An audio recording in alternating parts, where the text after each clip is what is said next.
Bonjour tout le monde. Je suis contente de vous retrouver, ça fait longtemps.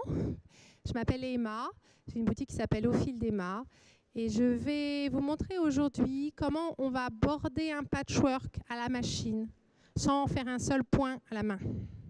Alors je sais qu'il y en a qui aiment faire les points à la main, mais pas moi. Et avec cette technique à la machine, on va border un grand patch en 1 heure, 1 heure et demie. Un grand couvre-lit de 2,20 m par 2,20 m. Donc après, si on a le temps, tant mieux, mais moi, ça me convient très bien. Et je vais vous montrer ici, on va avoir une petite fantaisie supplémentaire. Donc là, j'ai choisi un petit patch pas bien grand.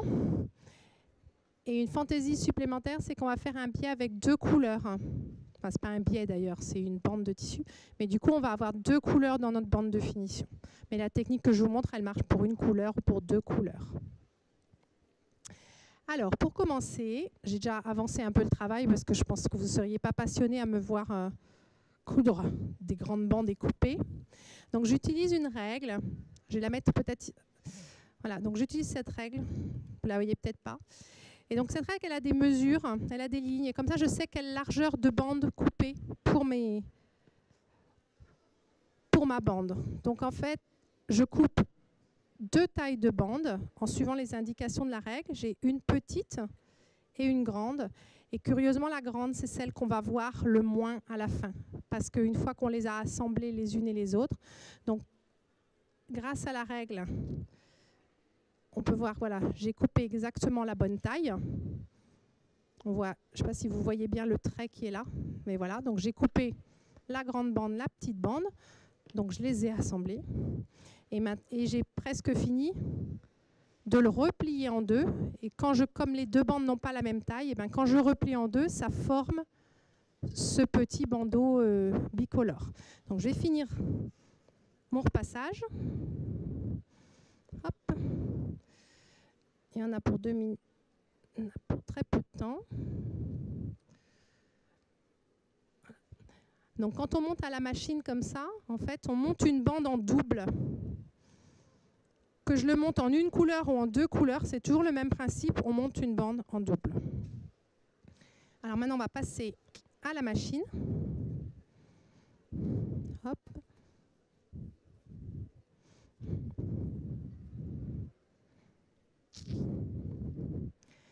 Alors,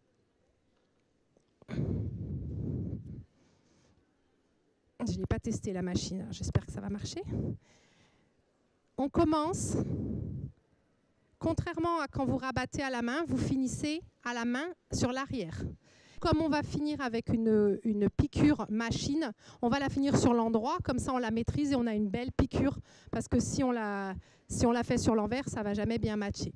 Donc ça veut dire qu'on va commencer par coudre notre bande sur l'envers. Je trouve le bout. Alors on commence toujours au milieu d'un côté et on va laisser, afin de nous simplifier la finition, on va laisser à peu près 20-25 cm de mou. Et c'est l'autre bout qu'il me faut.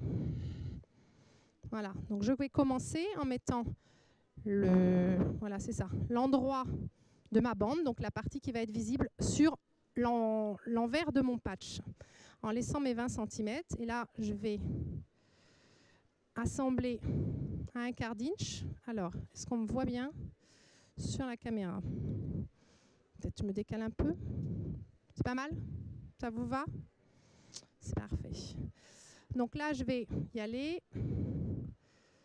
Hop, on peut faire un point d'arrêt et on est parti. Alors j'aurais pu tout préparer à l'avance, mais en fait, je vais vous montrer comment on va faire les angles. C'est toujours le parti un peu compliqué.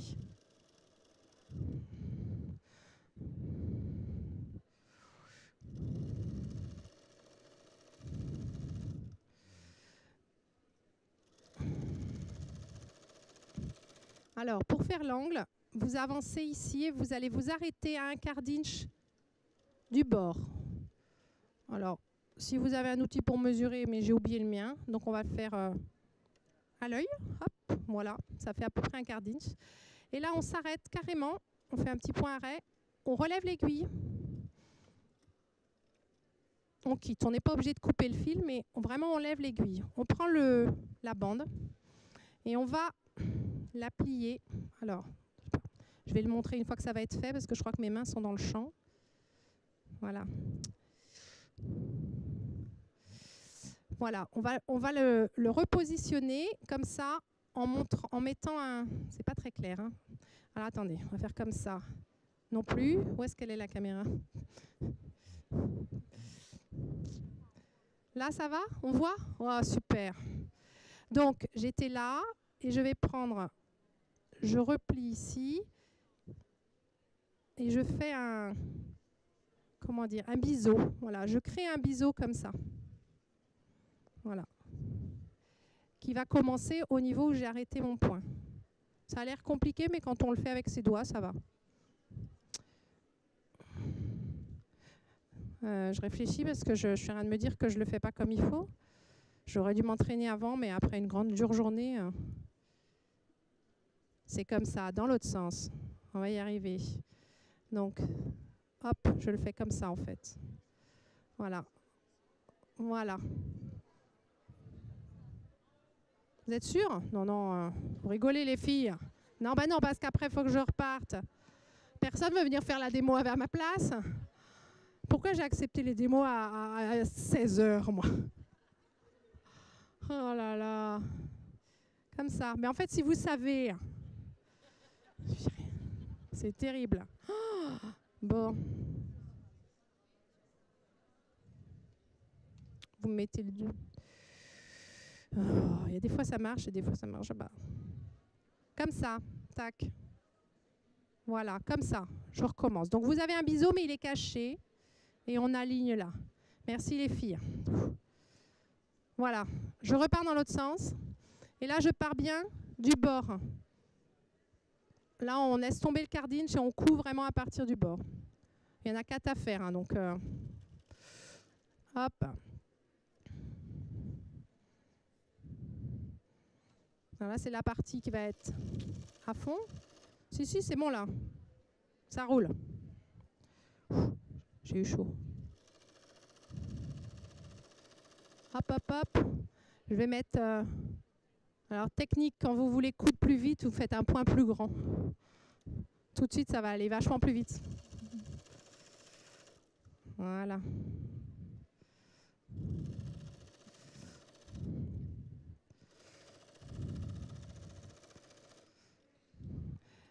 On refait pareil à chaque coin. Et là, on va voir combien de temps ça va me mettre pour y arriver. Hop. Ah bah voilà, bah là, c'est du premier coup. Je sais pas pourquoi, d'ailleurs, je yoyotais. Hop. Comme ça. On le met comme ça et on fait comme ça. Oh.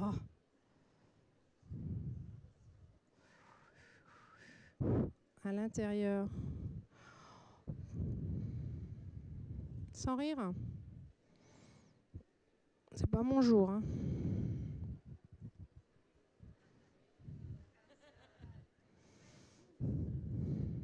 Non, c'est parce que j'ai pas l'habitude de faire des vidéos. C'est le stress. Hein. C'est ça. J'en ai encore fait un la semaine dernière. Je devrais être rodée quand même. Ah, puis là, j'ai mon raccord en fait. J'ai des épaisseurs parce que j'ai mon raccord de bande en plein milieu. Ça tombe mal. Hop. Bon, ce que je voulais vous montrer surtout, c'est à la fin, quand on termine les bandes, vous allez voir.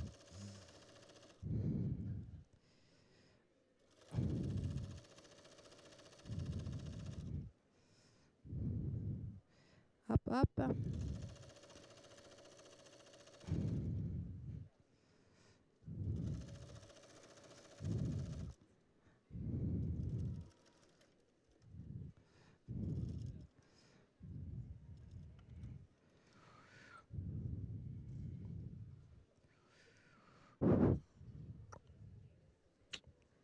Toc. Voilà. Hein, donc, vous avez, en fait, vous devez avoir un petit angle comme ça. Voilà. C'est comme le vélo, ça ne devrait pas s'oublier. Hein. On va juste l'ajuster.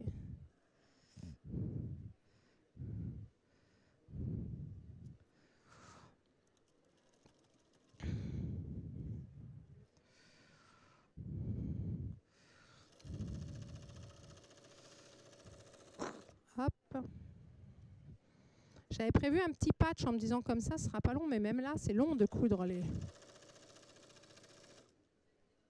entre les angles.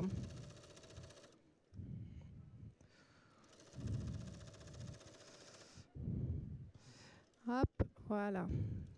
Tac. Marche arrière, je soulève.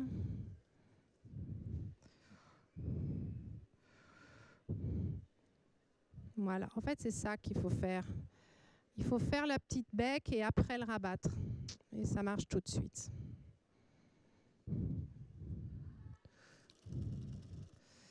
Alors, on va arriver maintenant à la partie la plus... une partie la plus technique. Voilà, qui est comment je vais raccorder mes bandes ici pour que ça tombe pile poil. Et je vais vous montrer, je vais mettre là-bas. Voilà.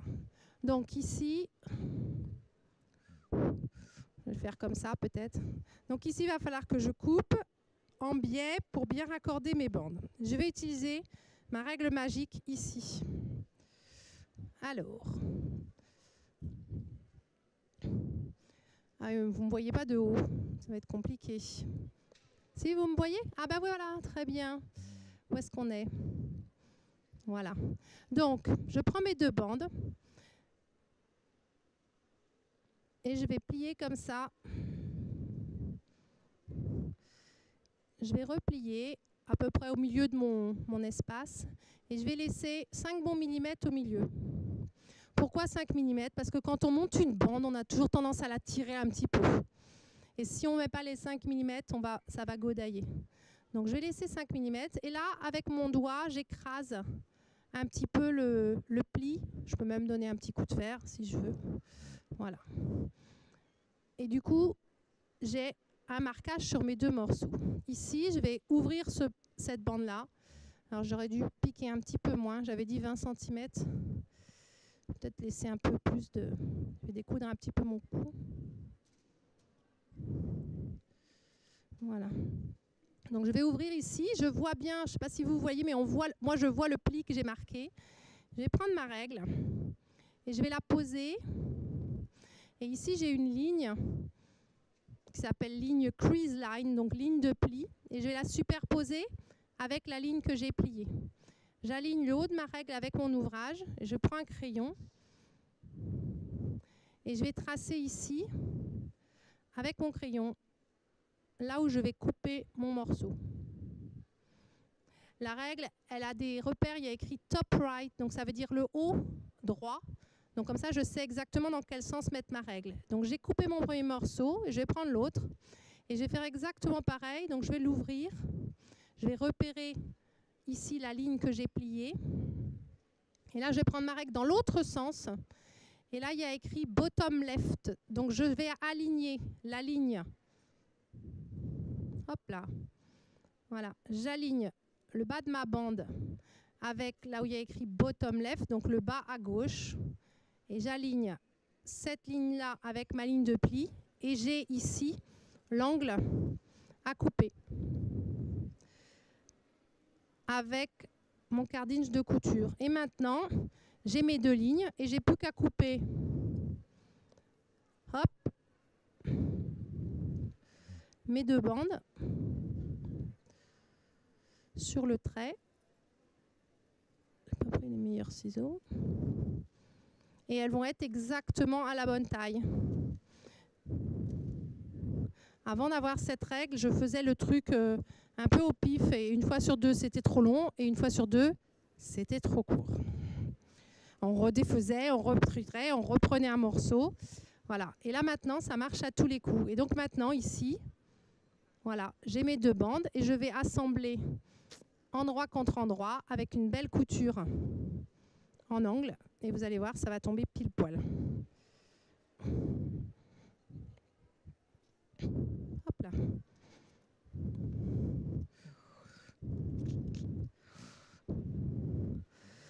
Si j'avais pris des épingles, j'en mettrais une, mais je les ai oubliées.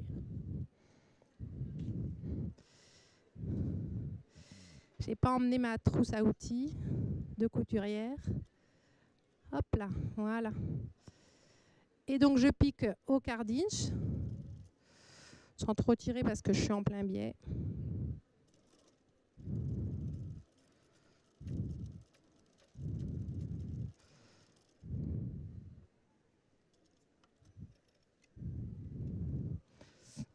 Et voilà, ma bande est pile poil à la bonne taille. Et maintenant, je finis ma couture avec une belle finition invisible.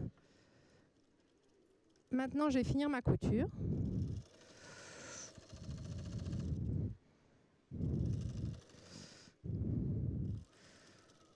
Hop, j'ai un petit pli.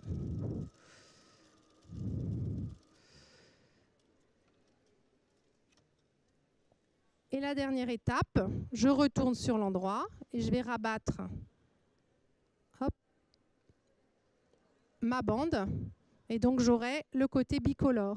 Et les angles, avec notre technique, qui a été un peu laborieuse, mais ça n'empêche que quand je vais piquer mes angles, je vais vous le montrer. C'est pas la plus belle. Ça doit être le premier, celui-là. On va montrer ceux qui sont beaux. Non, mais vous savez, quand on fait des vidéos sur YouTube, on coupe les fois où on se plante. C'est pour ça que c'est beaucoup mieux. Là, on est en live. Ouais, voilà. Celui-là est très beau. Voilà. Je vais le piquer. Hein. Je vais le piquer. Et donc, maintenant, on rabat. Et on va faire une piqûre. Alors, là, j'ai le choix. Soit je fais ma piqûre juste au bord. Voilà. Soit je la fais ici, dans le creux, en fait, des deux couleurs. Hein. Vu la couleur de mon fil, c'est peut-être ce que je vais faire.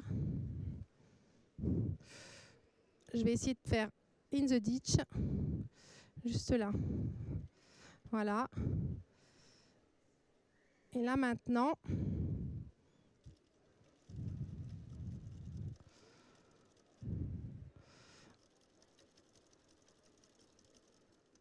et là on prépare l'angle. Voilà. Hop, hop.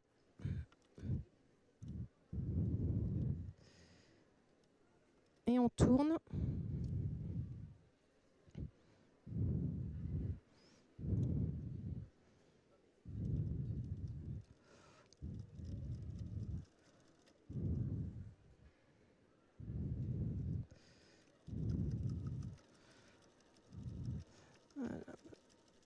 Je ne vais pas forcément faire tout le tour. Je voulais vous montrer mon angle parfait. Parce qu'avec tout ça, quand même, voilà. N'est-ce pas? Vous êtes gentils avec moi. Est-ce qu'il y en a qui ont des questions? Non? Vous connaissiez déjà? Vous faisiez déjà comme ça? Non? Voilà. Eh bien, vous avez une belle technique. Et je vous dis, l'autre jour, j'ai fait un couvre-lit 2,20 m par 2,20 m. Et en moins de 2 heures, c'était fait. Bah oui. Voilà. Et c'est nickel, ça tient bien. Et on a un bel endroit et un bel envers. Voilà.